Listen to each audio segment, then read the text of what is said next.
So let's go directly to the source. Democratic Senator Richard Blumenthal. Senator, good to have you on New Day, as always. Thank you very much. Good to be with you. All right, so first we have a credibility attack, and then we have an attack on the facts. What is your response to the President of the United States saying you should not be believed because you misrepresented your military record in the past? There's no question that Judge Gorsuch said to me that he found these attacks on the judiciary by the president to be disheartening and demoralizing. In fact, his spokesperson after the meeting confirmed it. He made the statement more than once. In fact, he has made that same statement to a number of my colleagues, including Senator Schumer.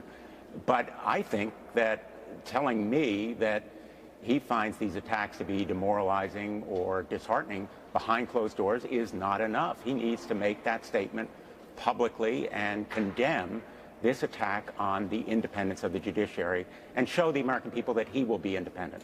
Is that putting a political parameter on somebody who's supposed to stay separate from that type of discussion? I said to Judge Gorsuch, and I believe that ordinarily a Supreme Court nominee would not be expected to comment on issues or political matters or cases to come before the court, but we're in a very unusual situation. We're careening literally toward a constitutional crisis. And he's been nominated by a president who has repeatedly and relentlessly attacked the American judiciary on 3 separate occasions. Their credibility and trust is in question, and he's established a litmus test for his nominee to be pro-life, to be pro-Second Amendment, to be conservative. Did the judge agree with your assessment to any degree, and did he agree to say something about this publicly or during his confirmation hearings? He declined to be more specific. I think he has to be specific, direct, explicit, and I will be pressing him during his confirmation hearing. He declined to be more specific in terms of what you were alleging about a constitutional crisis, or did he decline to say something about it outside of closed doors in public?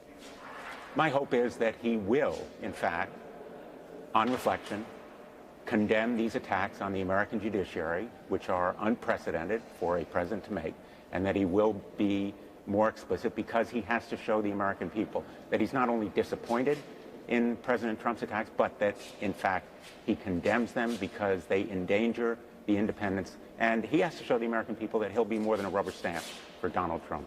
Did you get into where he is in terms of different issues that may come before the court, for instance, the travel ban? I made clear that I had certain concerns about privacy rights and women's health care, about worker and consumer protection, and about, for example, adherence to precedent that protects people, individual rights, as above the interests of corporations. But he declined to be more specific at this point, except to say that he would adhere generally to precedent. Did he say anything to you that gave you any confidence that he could win your vote? I still have serious concerns. I have reached no conclusion, but this vote ought to be by a 60-vote margin, more than just a razor-thin majority, because it is about a lifetime appointment on the nation's highest court. So in terms of you say it should be 60 votes. Do you think that's the way it's going to go? I believe that the Republican colleagues, as well as Democrats, will come together and insist on a 60-vote majority. If they invoke the nuclear option and go to a razor-thin majority, it will lack the kind of consensus and real support on a bipartisan basis that it needs. So just to be clear, when the president says you misrepresented Judge Gorsuch's views, is he telling the truth?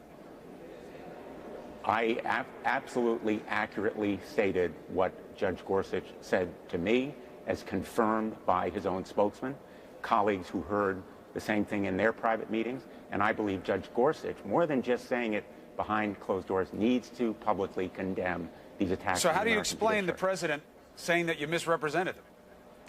I am not about to try to explain the president's tweets.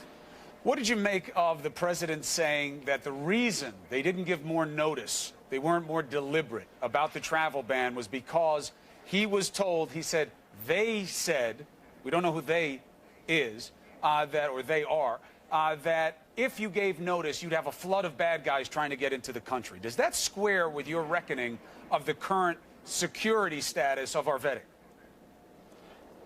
We may need to improve the vetting and screening of people coming into this country, but the travel ban with a religious test that imposes a ban on Muslims and expresses preference for other religious groups certainly involves very grave constitutional questions. I can't predict how the courts will decide today or tomorrow, but in my view, there are very severe constitutional questions. In fact, I think some parts of this order are unconstitutional. And I think that President Trump needs to hear from Judge Gorsuch about exactly what he is saying to myself and Senate colleagues. Maybe he simply hasn't been informed, and that's the reason for his tweet. Do you think that the Democrats are doing the right thing by stalling the confirmations of so many nominees? We're not stalling nominees. We're scrutinizing them. And but what you're doing with these overnight chat sessions, that's a delay tactic. It's not just about vetting. This is a process. It's a tactic, just to be honest about it. It is airing and making the public aware of the very serious flaws of these nominees, about their financial conflicts of interest, about their lack of preparation and knowledge of the issues and the agencies that they're supposed to lead, and in fact their hostility in the cases of some of them toward the very mission and agency that they are supposed to head. What do you think about the Rule 19, something that now every American knows, being used on Elizabeth Warren? Was she out of order after being warned? Was she grandstanding, or was this just a naked political play by the GOP to shut her down? Certainly was very selective enforcement, because other colleagues, after she was silenced and shut down, went to the floor of the United States Senate, read the same letter from Coretta Scott King, an icon of the civil rights movement, and they were never silenced. So I think it was very unfortunate and unwise and unwarranted for the Republican leadership to shut her down. Silencing her really was very much contradictory to the traditions of the United States Senate, where there ought to be free speech. And what she said, reading a letter from Coretta Scott King, was certainly in order. Can you give me any hope in this interview today that anything positive will come out of the Senate going forward? You know, because everyone's saying, oh, this is it. This is the indication that they're just going to lock down just like the House does. Can you give me any hope that that's not true? I can give you a lot of hope, because I truly believe that once we are past these distractions, we will come together on a bipartisan basis to do a major infrastructure program, rebuilding our roads and bridges and airports and ports, schools, and electric grid. I truly believe that we will come together on our national defense and strengthen our military forces around the world. I think we will do more to lower the costs of pharmaceutical drugs, which are skyrocketing out of control in their charges and healthcare costs to the American people, and other areas where I think we can improve healthcare. Those areas are just some where we ought to enhance what is a growing bipartisan consensus that we need to do more to rebuild America and make America even greater. All right. Senator Blumenthal, you're in the political crosshairs. It's good to have you making the case on New Day for yourself. Thank you, sir. Thank you. Allison.